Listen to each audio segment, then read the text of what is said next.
最需要一 part 練習，我覺得始終都係比賽咯，即係比賽你咩都可以練到，即係可以練到你防守啊，練到你進攻射波啊、傳波啊，全部都可以練到嘅，就可以發揮到佢嘅優點咯，即係有啲盤扭啊、一對啊、射波啊嗰啲。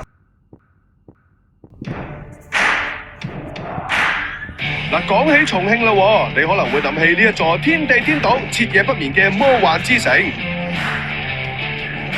同埋嗰個辣到冒煙嘅9宮格火鍋。但係呢個城市最令人熱血沸騰嘅，絕對係看台上面超過5萬名嘅球迷一齊嗌數錢嘅人肉紅海啊！而令到球迷咁狂熱嘅，正係一班血氣方剛嘅後生仔，用汗水寫緊無畏無懼嘅足球夢。香港球壇嘅超新星吳宇希決定北上一齊追夢。我係吳宇希。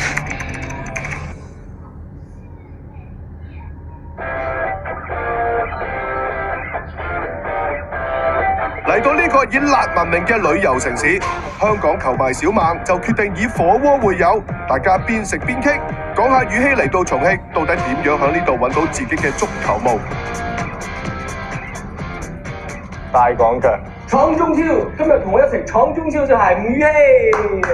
宇希你好。你好。想問下你點同重慶連接埋一齊嘅？嗰陣時我踢完嗰個亞冠嘅比賽啦，咁我係對嗰個廣島三箭就入咗一球，跟住就從嗰時開始就有好多即係內地嘅球會都揾我啦，咁重慶係其中一間，咁最尾我就經過自己嘅考慮啦，咁就選擇咗重慶。係咪因為呢啲隊係好年輕咁樣先？係啊，因為始終呢隊係好年輕啊，同埋上年佢哋係喺中甲諗住衝超啦，咁我就覺得呢個對我嘅成長計劃都係幾好嘅一個球隊。呢度踢波對比香港可能就更加專注足球多啲咯。喺香港可能你踢波之餘，就有好多時間去做自己嘢啊，可能去玩啊，或者去讀書啊，即係有啲我啲 friend 係一路讀書一路踢波啦。咁但係喺內地就即係你又住喺基地入面，即係一日24個鐘都同足球有關咯。我係一個即係比較突破能力強嘅球員啦，即係中意去做1對1嘅突破啊，或者係擴大。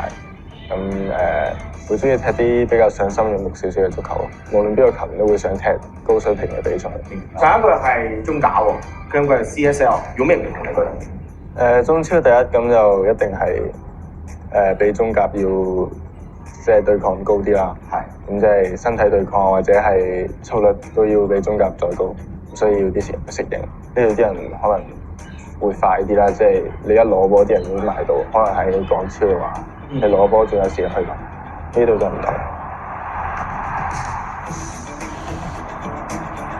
由香港踢到重慶，宇希明白到中超之路從來都唔容易，需要更加艱苦嘅訓練。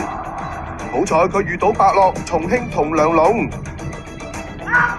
球會嘅賞識成就咗香港球員北上發展嘅重要橋梁。大家抱住同一個夢想，目標一致，就可以一齊行得更遠。喺重慶同梁龍呢一個名字嘅背後，呢條龍代表嘅係一種無懼艱難、充滿血性，而且越戰越強、發奮向上嘅進取心。作為一條年輕嘅臥龍，宇希要行嘅路其實仲好長。應付中超聯賽咁激烈嘅競爭，地獄式嘅高強度訓練絕對係避無可避。不過真正嘅龍就係要喺逆境當中依然敢打敢拼，用汗水去展現重慶足球雄起嘅鋼鐵意志。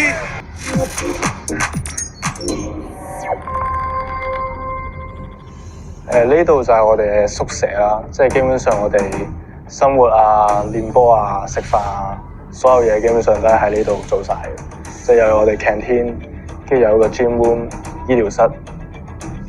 呢度就我哋 canteen 啦，每日朝早、晏晝同埋夜晚3餐，即係佢哋有個時間，咁我哋可以入去食嘢。同埋呢度啲嘢食都即係比較健康少少咯，即係油啊嗰啲會少啲，同埋都冇咩炸嘢啊嗰啲。呢個今年先新加嘅，即係呢度可以嗌嘢食咯，就係我通常又中意嗌嗰個早餐嗰個麵，係我覺得係比較好食嘅嘢咯，就係呢個 canteen。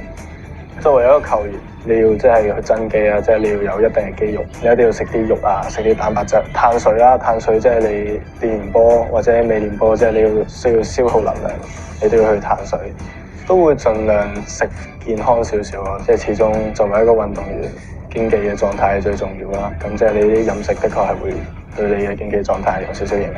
比賽完後一日放假，咁可能就會出去食啲即係自己中意食嘅嘢。就係我哋球隊嘅 gym room，咁我哋平時練完波啊，或者練波前啊，做下 gym 啦，加強翻我哋身體嘅對抗啊，或者係耐力。而家嘅話，最主要都係增強翻我上身嘅肌肉啦，即係我比較瘦弱啦，算係。咁我就想增強翻少少對抗性，然後去適應翻即係中超個強度咯。咁呢度就我哋治療室啦，你見到有啲人訓練之前已經喺度包紮緊，我又唔係點嚟，因為我就有啲迷信嘅，其實即係我覺得入得治療室多咧，咁就會受傷咯。即係你本身冇嘢入嚟，可能就下一日就受傷。隻腳點啊？個打幾多步啦？我係行路都係行路就係痛。係啊，佢前幾排練波，佢踩落隻腳嗰度，跟住自己扭傷。都幾嚴重。係啊。喂，咁咪即係 Team Q？Team Q 算係啊，係啊。你幾耐可以出翻嚟啊？已經休10日啦。休10日，未知幾耐？應該仲1-2個星期。仲要1-2個星期，係啊。呢度都係我哋嘅冰療室啦，咁叫做練完波啊，比完賽我哋就可以喺度放鬆一下。呢個桶就係我哋嘅冰桶啦，咁平時我哋練完波嗰邊咧就有個製冰機啦。咁就擺啲冰入去，跟住我哋就雙手咁樣撐住跳入去，咁就冰個2-3分鐘，跟住跳翻出嚟。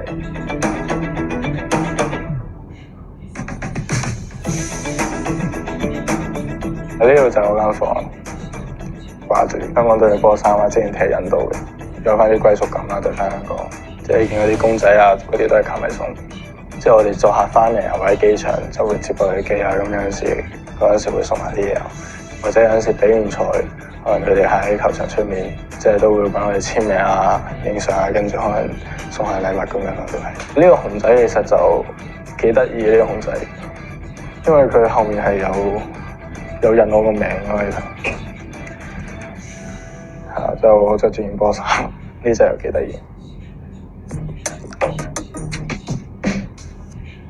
呢度有個觀眾席，即係有啲開放日咯，我哋有啲觀眾喺度就俾佢哋睇下我哋練波啊，跟住簽下名咁樣。即係球迷嘅氣氛可能會好過香港少少啦。我哋主場5萬幾人都基本上可以坐滿。呢個場就係我哋平時練波嘅球場啦，主要都係喺呢度練波。咁你會見到有啲圍欄就圍住啦，咁就唔俾出面啲人即係睇我哋練波啊，或者比賽嗰啲戰術啦。咁但係咧，其實佢哋下面呢度咧係有個窿仔，咁有陣時好多球迷咧就會趴喺個窿仔嗰度咧，就會偷睇我哋練波，咁就有啲搞笑其實都。我哋每日都要練波啦，可能一日要練2次，咁就基本上都喺呢個球場度練。